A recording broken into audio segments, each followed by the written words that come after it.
Sarah Martinez smoothed down her simple blue dress as she walked into the Grand Plaza Hotel, her heart beating with anticipation. Today was her daughter Emma's wedding day, and despite everything, she couldn't help but smile. The lobby gleamed with marble and crystal, exactly the kind of venue her future son-in-law's family would choose. "Mom." Emma's voice rang out across the lobby. Sarah turned to see her daughter, still in her regular clothes, hurrying toward her. "You made it." But there was something tight about Emma's smile, a tension in her shoulders that Sarah recognized all too well. "Of course I made it, sweetheart. I wouldn't miss your big day." Sarah reached out to hug her daughter, but Emma took a small step back, her eyes darting around the lobby. "Mom, I need to tell you something," Emma began, wringing her hands. "James's family, they've made some changes to the seating arrangements." Sarah's stomach tightened. She'd been expecting something like this ever since James's mother, Patricia Thompson, had taken over the wedding planning. "What kind of changes?" "They've moved you to the back table," Emma said quickly, the words tumbling out. "Near the kitchen entrance. Patricia says it's because of the photographer's setup, but—" She trailed off, unable to meet her mother's eyes. Before Sarah could respond, a sharp voice cut through their conversation. "Emma, what are you doing down here? We need you in the bridal suite immediately." Patricia Thompson strode across the lobby, her designer heels clicking against the marble floor. Her eyes swept over Sarah with barely concealed disdain. "Oh, you're here." Sarah straightened her spine. "Hello, Patricia. The hotel looks lovely." Patricia's lips curved into a cold smile. "Yes, well, we wanted everything to be perfect for James and Emma. Speaking of which," she turned to Emma. "Darling, your hair appointment was scheduled for 10 minutes ago. You don't want to keep everyone waiting." Emma hesitated, looking between her mother and future mother-in-law. "Mom, I'm sorry about—" "Go on," Sarah said gently. "It's your day. Don't worry about me." As Emma hurried away, Patricia's facade dropped. "Listen," she said, her voice low and cutting. "I know Emma insisted on having you here, but let's be clear, you don't fit in with our crowd. The Thompsons have a certain reputation to maintain." Sarah kept her voice steady. "I'm here for my daughter." "Yes, and you can support her from the back of the room. We don't need your modest circumstances ruining the wedding photos. I'm sure you understand." Patricia's smile was sharp as glass. "Oh, and we've arranged for the staff meals to be served at your table." It seemed appropriate. With that, Patricia turned and walked away, leaving Sarah standing alone in the vast lobby. For a moment, she allowed herself to feel the full weight of the humiliation. She thought about the extra shifts she picked up at the hospital, working as a nurse to help pay for Emma's education. About the nights she'd spent helping Emma study for her medical school entrance exams, proud beyond words when she'd been accepted. Now her daughter was marrying into the Thompson family, owners of the largest hospital network in the state, and suddenly Sarah's decades of hard work meant nothing. She found her way to the ballroom, where the wedding would take place in a few hours. The space was stunning. Crystal chandeliers caught the light, fresh flowers adorned every table, and a string quartet was setting up in the corner. But as she walked toward the back of the room, she saw it, her table, partially hidden behind a large pillar right next to the swinging kitchen doors. "Mrs. Martinez?" A young woman in hotel staff uniform approached her. "I'm Jenny from Event Services. We were told you'd be seated here." Sarah nodded, noticing the sympathy in Jenny's eyes. "That's right. The thing is," Jenny lowered her voice, glancing around, "I wanted to let you know, while the staff here, we all know who you are. My sister was at County General last year when you worked that terrible 30-hour shift during the crisis. You saved her life." Sarah blinked in surprise. She remembered that night. A massive pileup on the highway had overwhelmed the hospital. She'd stayed long past her shift, working until she could barely stand. Jenny continued, "We think it's wrong how they're treating you, and we wanted you to know, if you need anything, just ask. The whole staff is on your side." For a moment, Sarah stood there, processing Jenny's words. Then she remembered something that could change everything. She reached into her purse and pulled out her phone. "Actually," she said, a small smile playing at her lips, "there is something you could help me with. But first, I need to make a call." As she dialed a familiar number, Sarah watched the Thompson family sweeping through the ballroom, directing staff and making demands. Patricia was at the center of it all, gesturing dramatically about some perceived flaw in the table settings. "Hello, Marcus. It's Sarah Martinez. Remember that favor you owe me? I think it's time to cash it in." The next 2 hours passed in a blur of activity. Sarah watched from her corner as the ballroom filled with guests, all dressed in designer clothes and dripping with jewelry. She couldn't help but notice how the Thompson family greeted each arrival with elaborate embraces and air kisses, at least until they spotted her. "Is that her?" She overheard one woman whisper to Patricia, "The mother who works as a nurse." Patricia's response was just loud enough to carry. "Yes, unfortunately. But don't worry, we've managed to keep her out of sight. Can't have anything spoiling James's big day." Sarah checked her watch. Any minute now. The first sign that something was wrong came when Jenny and 3 other servers suddenly removed their uniforms, revealing street clothes underneath. They walked straight through the middle of the ballroom and toward the exit. "Where are you going?" Patricia called out, her voice sharp. "We haven't even served the appetizers." Jenny turned, her head held high. "We quit." Before Patricia could respond, more staff members began following suit.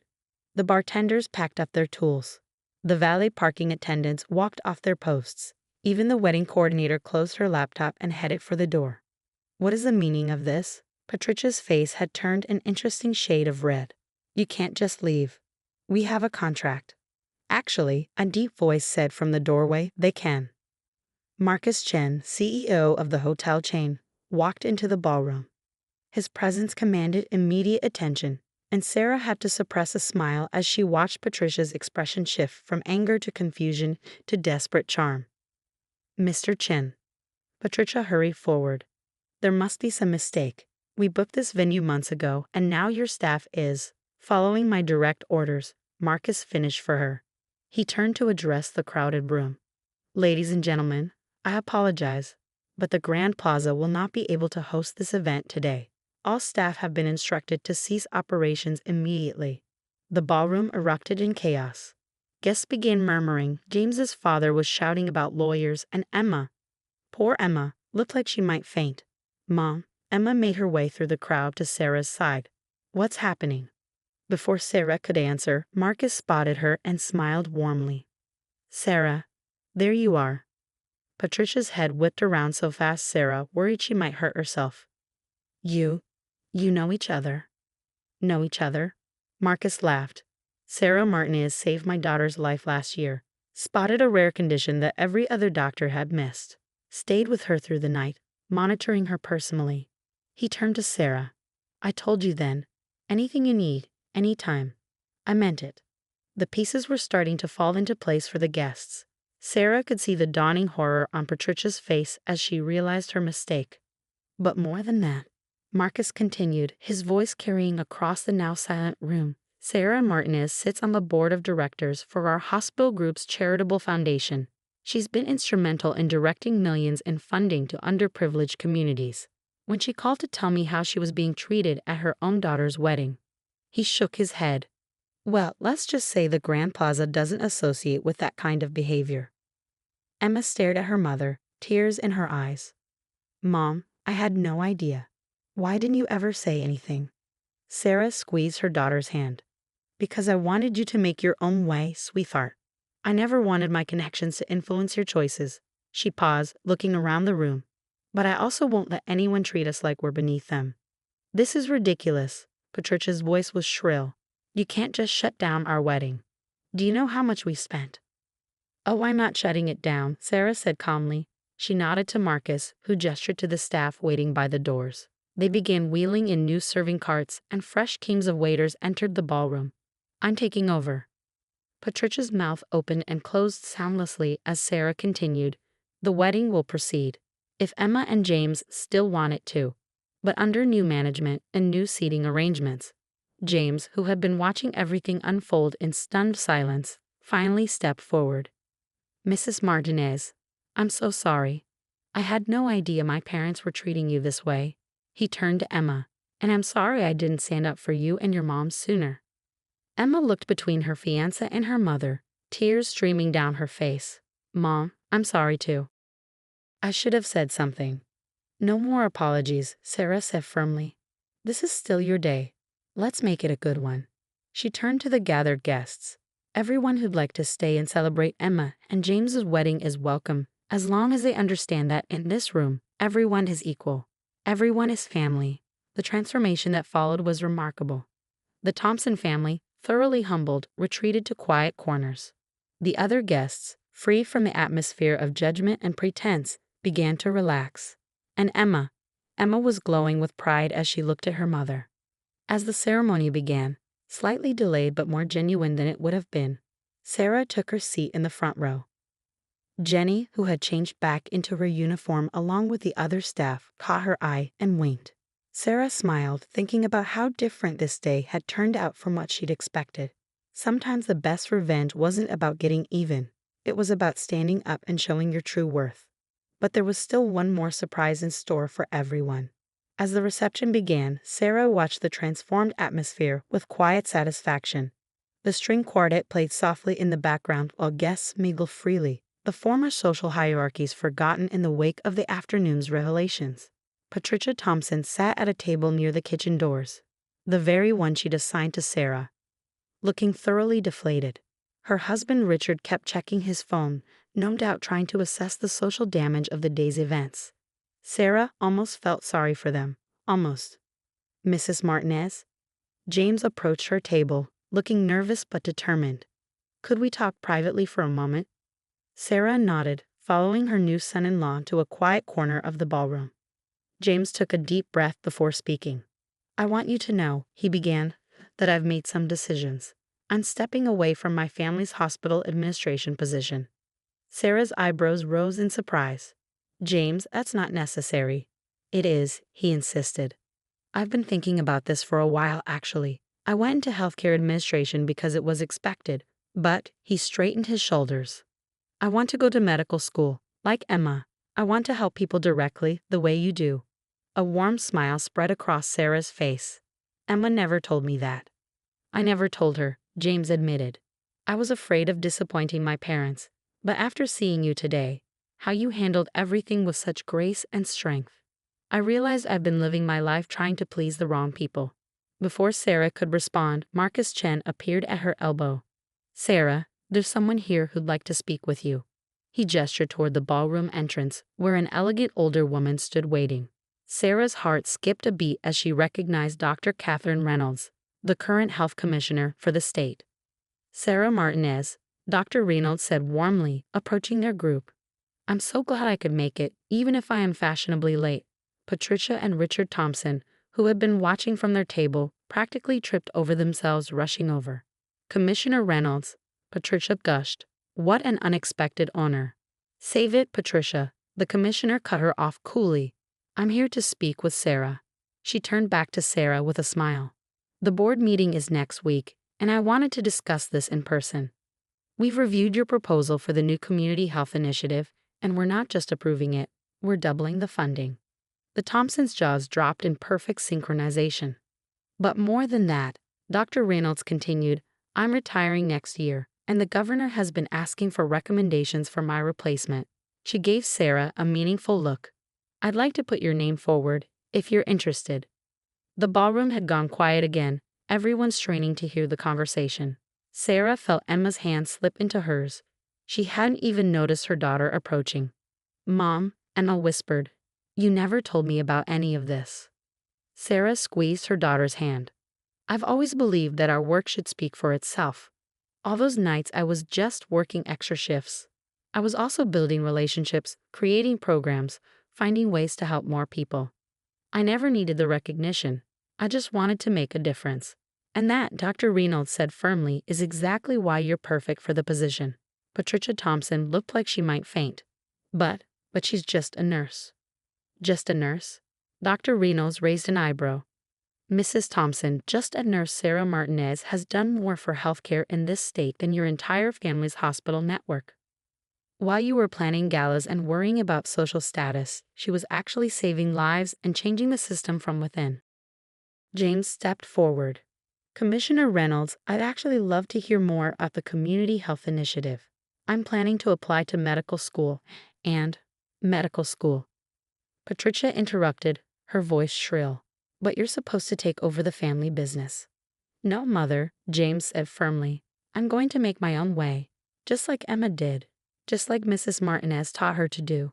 The reception continued into the evening, but with a distinctly different tone than anyone had expected.